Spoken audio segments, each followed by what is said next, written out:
Olá, pessoal, boa noite, espero que todos estejam bem. Bom, a nossa aula de hoje trata a respeito de jogos do mundo todo. Vamos abordar um pouco da necessidade do brincar, eu vou colocar algumas referências de jogos e que são interessantes para vocês trabalharem com suas crianças e, de repente, terem um olhar a mais em relação a essas brincadeiras, a esses jogos. Na verdade, são jogos e brincadeiras que já fazem parte do nosso dia a dia, mas muitas vezes nós nem sabemos de onde elas surgiram. Então, por isso, eu fiz questão de colocar algumas delas para vocês saberem o surgimento, da onde vem, e também coloquei alguns vídeos para vocês saberem como é que se brinca, como é que faz esse jogo, essa brincadeira, tá? Eu vou compartilhar primeiro, nós vamos falar de uma parte mais teórica, depois eu mostro a vocês essas brincadeiras e esses jogos. Bom, deixa eu colocar aqui o PowerPoint para ficar mais fácil para vocês. Bom, acredito que já está aí, né? Então, nós temos o seguinte, pessoal, eu vou depois mostrar para vocês, eu tive como referência essa aula, um livro muito bacana que está disponível na internet e que eu vou disponibilizar para vocês também este link, vou colocar nas referências, tá? Então, nós temos que na sociedade contemporânea, os jogos tradicionais infantis que seduzem várias gerações de crianças estão diminuindo sua intensidade como prática social e educacional e vem desaparecendo devido a alguns fatores, como a diminuição do espaço do brincar, a rápida ascensão dos jogos eletrônicos e da web na vida das pessoas, bem como a terceirização das atividades infantis. A gente não pode perder de vista, pessoal, que de acordo com as diretrizes curriculares nacionais para a educação infantil, nós temos dois eixos estruturantes, no caso, os jogos e as interações. Estes eixos estruturantes, eles garantem direitos, e com base nestes direitos, nós temos o quê? Os campos de atuações. Estes campos de experiências, de atuações, nós tratamos há algumas aulas e falamos bastante a respeito deles. E a premissa de todos, em grande parte das vezes, trata a respeito do quê? Do interagir, da comunicação, do entender, da brincadeira. A brincadeira faz com que a criança interaja, com que ela conheça, com que ela entenda. Então, muitas vezes, a internet, a web na vida das pessoas está tirando um pouco deste direito. E aí nós precisamos tomar cuidado. Se eu estou tirando um pouco desses direitos, o que eu estou deixando de proporcionar na primeira infância? O que eu estou deixando de proporcionar no momento mais importante que a criança precisa desenvolver determinadas habilidades para o desenvolvimento nos próximos anos, por exemplo, na educação dos anos iniciais. Então a gente precisa tomar cuidado, a gente não pode perder de vista estes jogos, essas brincadeiras, por mais que a internet ajuda bastante como uma ferramenta para o desenvolvimento de algumas habilidades, mas ela também está fazendo com que se perca algo tão importante, que é a interação, o conhecimento, fazer com que a criança pense em regras e em estratégias, com que ele respeite essas estratégias num jogo ou em uma brincadeira. O que muitas vezes na internet é possível a gente burlar. A gente busca informações com a internet. A gente busca respostas. Quem nunca se deparou no Facebook, por exemplo, com aqueles testes, com aquelas brincadeiras, que dá uma resposta de primeira, erra, vai lá no Google e procura a resposta correta? Quem nunca? Todos nós fazemos. Mas será que isso é bacana? É bacana para uma resposta rápida, para uma interação mais rápida. Mas será que isso está desenvolvendo o meu raciocínio a ponto de eu fazer a conexão entre o conhecimento e com que eu formule uma nova resposta? Isso é importante para a criança. A gente não pode fazer com que ela perca isso. Por isso que a gente precisa conhecer um pouco a respeito dos jogos e perceber que muitas vezes são fáceis de se entenderem e de se brincar e até mesmo de se desenvolver com essas crianças. Em alguns exemplos que eu coloquei de vídeos, eu vou colocar o link, depois eu vou passar para vocês, percebam que às vezes são alguns professores de educação física que falam a respeito desses jogos e dessas brincadeiras. Mas são professores que estão em suas casas, que às vezes eles fazem com os seus filhos, que são crianças, e que isso também faz parte da prática do professor da educação infantil. Então, não é porque vocês vão assistir a um vídeo de 1, 2 minutos de um professor de educação física falando de uma determinada brincadeira ou de um jogo, que isso é de responsabilidade dele. Não, ele apenas está mostrando para que o pedagogo entenda muito bem e consiga colocar isso em prática. Vamos para o segundo slide. Bom, a ludicidade acompanha a vida das pessoas desde o nascimento até a velhice. Segundo Piaget, pessoal, né, a PUD Lanz 2011, um documento que eu li, diz que a atividade lúdica é o berço obrigatório das atividades intelectuais das crianças. A gente não pode deixar de lado a ludicidade. Ele é o berço obrigatório, ele faz parte. Piaget está dizendo isso. Um dos maiores e melhores teóricos que nós temos para a nossa área.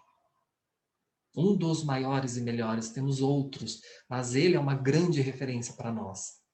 E ele tem estudos, ele diz, a gente não pode perder isso de vista. Por mais que a web, a internet estão aí e estão fazendo parte de tudo isso, mas a gente também não pode perder aquela ludicidade do contato, do brincar, do correr, que é aquela ludicidade mais do dia a dia.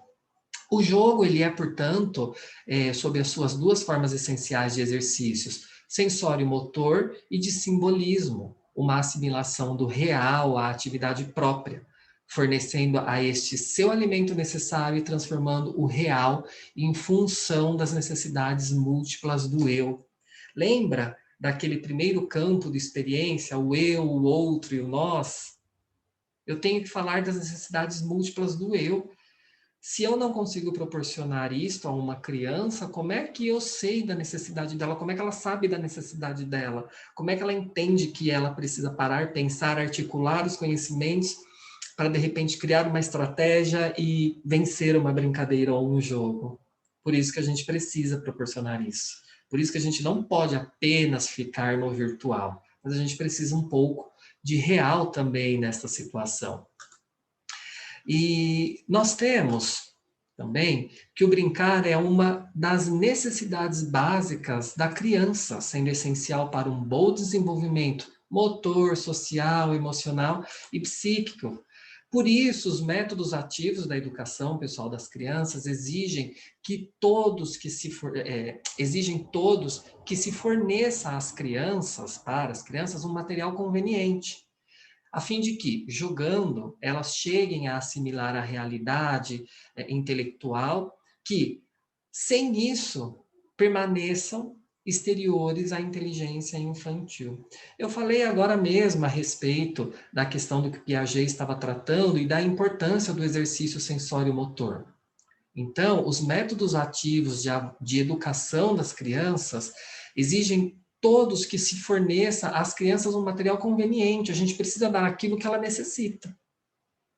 Ela necessita de várias ferramentas, mas ela necessita também de que o professor entenda uma dada brincadeira, um dado jogo, para que ele perceba se a criança fez as conexões corretas para que ela desenvolva uma determinada estratégia, a fim de que essa mesma estratégia seja aprimorada aí no decorrer do processo letivo. Bom, o jogo torna-se o espaço de experiência para o ser humano produzir a cultura, que é a construção de um mundo interior que se comunica com a realidade. Pessoal, o jogo, na bem da verdade, ele torna-se o espaço de experiência para o ser humano produzir cultura, mas muitas vezes o jogo já é patrimônio cultural. É isso que a gente também precisa entender. Muitas vezes nós temos aqui brincadeiras que já fazem parte da cultura. Às vezes elas são aprimoradas, às vezes elas são criadas.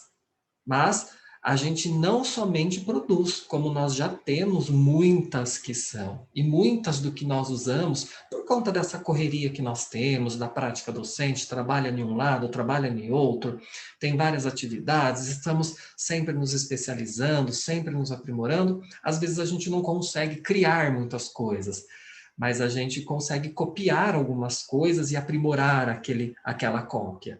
E aí, a partir disso, isso começa a fazer parte de uma produção cultural, faz parte da cultura do nosso Brasil, uma determinada brincadeira ou um determinado jogo. Isso a gente não pode perder de vista.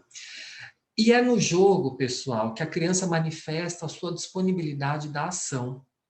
O brinquedo, ele é a oportunidade de desenvolvimento. Brincando, a criança experimenta, ela descobre, ela inventa, ela aprende, confere habilidades, além de estimular a curiosidade, a autoconfiança e a autonomia, que também proporcionam o desenvolvimento da linguagem, do pensamento e da concentração e da atenção. Vejam o tanto de coisas que o brinquedo ou um jogo consegue desenvolver. Então, anotem muito bem isso, tá? O brinquedo, olha só, é a oportunidade de desenvolvimento. Brincando, as crianças experimentam, elas descobrem, eu estou repetindo, elas inventam, elas aprendem, conferem habilidades, além de estimular a curiosidade, se estimula a curiosidade, ela experimenta muito mais, ela descobre muito mais, ela inventa muito mais, ela aprende muito mais e confere muito mais habilidades. Estimula a autoconfiança, a autonomia, e tudo isso proporciona o desenvolvimento da linguagem, do pensamento, da concentração e da atenção. Por isso que é muito importante este processo na educação infantil, porque lá nos anos iniciais, se ele não foi muito bem desenvolvido, ou se muitas vezes não foi detectado alguma coisa, alguma situação ou algum problema nesse processo, lá na frente vai ser muito complicado para o desenvolvimento de hipóteses silábicas, raciocínio lógico, escrita, competência leitora, escritora, associação, coesão, coerência. Por isso que a gente precisa de tudo isso. Vejam o quanto o brincar e um jogo, ele é muito importante nessa primeira infância, principalmente na prática docente para as crianças. Bom, os jogos tradicionais são transmitidos de geração em geração pela informalidade e anonimato, de difícil precisão de origem, sendo patrimônio da cultura lúdica infantil. Olha aí o que eu acabei de dizer. Já é patrimônio, tem coisas que já são patrimônios da cultura lúdica infantil, da nossa cultura. Muitas vezes são, sim, transmitidos de geração para geração. A gente não sabe da história da brincadeira, a gente não sabe o porquê ela surgiu, mas é isso o que nós, professores, pesquisadores, precisamos saber.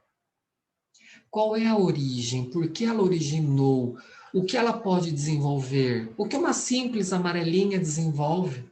A amarelinha, pessoal, ela desenvolve raciocínio, questões motoras, lógica, precisão, interação, estratégias. 6 coisas já consegui citar aqui para a amarelinha. E é uma brincadeira simples, que é patrimônio. Gente, eu sou, sabe, estou aí com quase 4 décadas, e isso faz parte da minha infância, da infância da minha mãe, dos meus avós, e vejo tanto de coisas que uma simples amarelinha pode desenvolver, desde que ela seja muito bem desenvolvida no ambiente escolar, pelo professor pedagogo, ela pode desenvolver muitas coisas, até mesmo sequência numérica. Uma simples ação pode desenvolver uma ação muito importante, matemática, uma ação de fruição, muitas coisas podem ser desenvolvidas. Bom, vamos para o próximo slide. O jogo constitui um momento propício para a socialização e a aprendizagem, capaz de fornecer às crianças os componentes culturais necessários à vida adulta. Perfeito!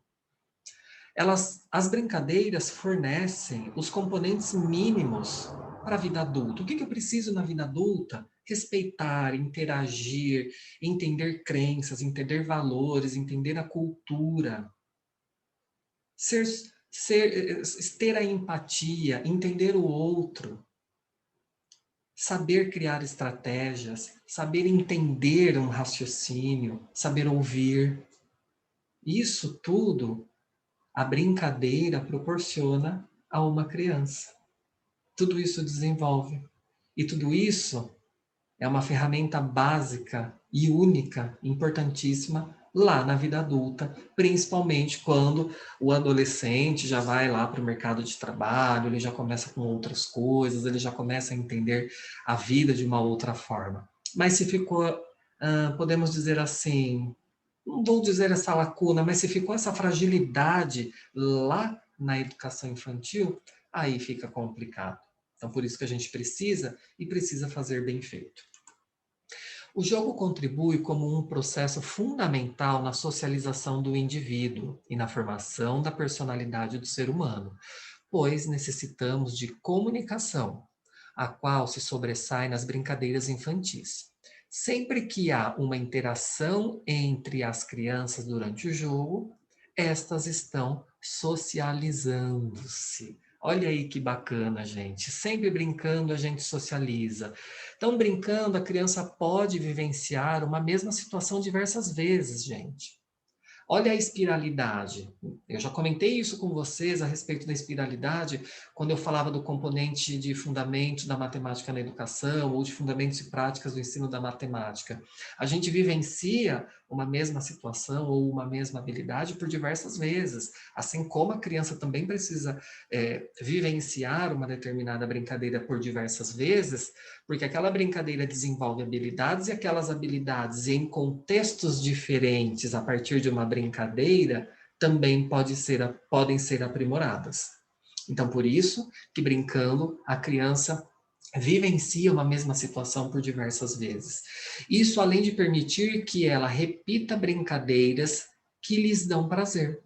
Possibilita que ela solucione problemas e aprenda processos e comportamentos adequados.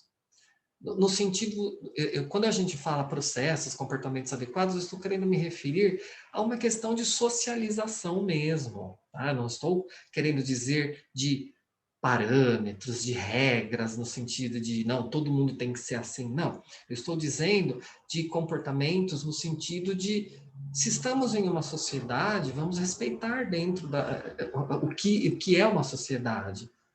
Vamos entender, vamos ter empatia. É nessa perspectiva que eu estou me referindo nessa minha fala, tá? Bom, em cada país há tipos e concepções diferenciadas de jogos, porém sua função é sempre a mesma. Sua função é sempre socializar, é sempre interagir, é sempre brincar, é sempre fazer com que a criança crie estratégias, com que ela desenvolva seu repertório de palavras, com que ela consiga melhorar a sua fala. Sempre a função é a mesma. Mas em cada país tem o seu jogo, tem a sua brincadeira, que é pertinente. Mas isso não quer dizer que a gente não faça, não os faça aqui, tá? Muitas brincadeiras que às vezes vocês podem estar fazendo, elas não são brasileiras, elas são de outros países, tá? E aí é muito interessante, às vezes, vocês terem o conhecimento disso, porque nós somos professores e pesquisadores. Nós precisamos minimamente saber da onde alguma coisa se origina, por que ela surgiu. A gente não tem a brincadeira pela brincadeira. Era o que eu tentava fazer, por exemplo, no componente de fundamentos e práticas do ensino da matemática ou fundamentos da matemática na educação. A principal função era fazer com que vocês entendessem o que tem por trás, por exemplo, de uma simples conta da matemática. Por que vocês tiveram que entender crivo de Eratóstenes? Por que vocês tiveram que entender números primos e números compostos antes de entendermos o crivo de Eratóstenes, que é o crivo que mostra, por exemplo, quais são os números primos? Por que vocês tiveram que entender critérios de divisibilidade? Porque depois a gente falou a respeito de múltiplos. A gente falou de máximo divisor comum, mínimo múltiplo comum. principalmente para o pessoal que está no oitavo, na aula presencial, a gente acabou conseguindo fazer isso. Falamos de decomposição em fatores primos. Então, a gente precisa saber a função das coisas. E a gente também precisa saber a função de um jogo, de uma brincadeira, por que surgiu e por que de vários porquês. No Brasil, o jogo recebeu uma atenção especial por parte dos pesquisadores, mas muito ainda temos para descobrir e concretizar. Isso é fato. É fato e previsto em lei. As diretrizes curriculares nacionais para a educação infantil nos dá 2 eixos estruturantes, né? Vocês já sabem, eu canso de repetir a respeito dos eixos, que são as interações e as brincadeiras, né? E a Base Nacional Comum Curricular, não ficando para trás, cita as diretrizes curriculares nacionais para a educação infantil, fazendo referência aos 2 eixos. Então, ela já coloca a educação infantil tem 2 eixos, interações e brincadeiras, que garantem alguns direitos e que esses direitos nos dão os campos de experiências. Qual foi o primeiro campo de experiência que eu tratei com vocês? O eu, o outro e o nós, né? Então, quando a gente fala em alguns direitos da criança, eu acabei de dizer aí, né? Mas muito ainda temos para descobrir e concretizar. Nós temos, mas nós também já temos documentos que falam isso para nós. A Base Nacional Comum Curricular fala isso para nós. Olha lá, vou relembrar o que eu disse há algumas aulas para vocês. Direitos de aprendizagem e desenvolvimento na educação infantil, tendo como base os eixos estruturantes, interações e brincadeiras. Primeiro, o conviver com outras crianças e adultos em pequenos e grandes grupos, utilizando diferentes linguagens, ampliando o conhecimento de si, do outro, o respeito em relação à cultura e às diferenças entre as pessoas. Segundo, brincar cotidianamente de diversas formas, em diferentes espaços e tempos, com diferentes parceiros, crianças e adultos, ampliando e diversificando seu acesso a produções culturais, seus conhecimentos, sua imaginação, sua criatividade, suas experiências emocionais, corporais, sensoriais, expressivas, cognitivas, sociais e relacionais. Bom, temos também o participar, explorar, expressar, conhecer-se. Inclusive, foi uma pergunta na prova de vocês e que, ó, quase grande maioria, se não a maioria, acertou a essa pergunta quando eu falava dos direitos. Então, nós já temos documentos. Talvez precisamos aprimorar, porque a gente não pode simplesmente só ficar na brincadeira pela brincadeira, tá? Nós precisamos também entender o significado, a história, o porquê. Se eu entendo isso, eu sei o momento correto de se trabalhar uma determinada brincadeira. Será que, se eu quero, de repente, desenvolver um raciocínio mais lógico, uma interação, e a partir dessa interação eu consigo desenvolver uma determinada sequência numérica, será que esse é o momento? Não é o momento? Então, a gente precisa tomar cuidado, muitas vezes, com o que nós estamos passando para essas crianças, tá? Por isso, da necessidade desse conhecimento. Bom, essa é a primeira parte da aula. Eu vou fragmentar em algumas partes, porque fica mais fácil para fazer o upload, não fica uma aula tão pesada. Vocês assistem uma parte, depois vocês assistem outra parte. Mas antes de terminar o vídeo, eu quero deixar 2 reflexões para vocês. Para vocês colocarem no caderno, voltarem ao vídeo, lembrarem o que eu comentei, resgatarem algumas falas, alguns documentos, tá? Então, a primeira delas é: por que a ludicidade é tão importante e acompanha a vida das pessoas? Falei bastante logo lá no começo. Segunda, o jogo e as brincadeiras tornam-se espaço de experiências para o ser humano produzir cultura. E principalmente as crianças desenvolvem o quê? Então, a gente desenvolve a cultura, né? As brincadeiras, os jogos, eles desenvolvem, eles ajudam nessa perspectiva, mas em especial com as crianças, desenvolvem tantas coisas. O que eles ajudam a desenvolver? Tá bom? Eu quero que vocês reflitam, quero que vocês pensem e deixem essas reflexões nos cadernos de vocês e nos momentos que nós temos no Google Meet ou no WhatsApp, que são 2 momentos que eu coloco, né, antes do intervalo, depois do intervalo, nós podemos refletir a respeito disso, caso haja necessidade de cada um de vocês, tá bom? Então, essa é a primeira parte da aula e prestem atenção, vejam muito bem a respeito dessas reflexões e nos encontramos no próximo vídeo. Tchau, até lá!